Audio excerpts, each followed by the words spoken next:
ફૂલડાના હારની માલ પાછી ગુલાબનું પાન હેઠું પડ્યું, ફૂલડું ગુલાબનું.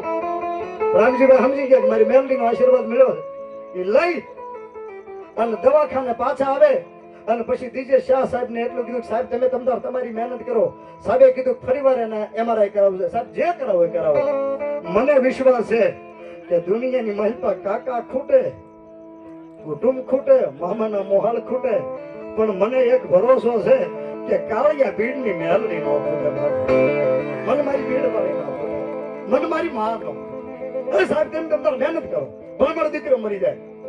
અને મારી મેલડીનો પ્રસાદનું ફૂલડું એ દીકરાના માથા પર મૂક્યું, તેથી ફૂલ નહોતું મૂક્યું, પણ ભીડવાળી મેલડીનો આશીર્વાદ મૂક્યો હતો. બાપ આશીર્વાદ મૂક્યો. અને મારી મેલડી કે કદાચ એમના દૂત વાઠે બેઠા હોય, જીવ લઈને ભૈયા જાય એટલી જ વાર હોય. અને મારી ભીડવાળી મેલડી કે કોઈ મારો છોરું હોય અને જો એકવાર જમના દૂતને ધક્કો ન કરાવી દઉં ને તો કાળિયા ભીડમાં કાળું કંટાળિયાની ભીડવાળી મેલડી નો જવાબ આપે.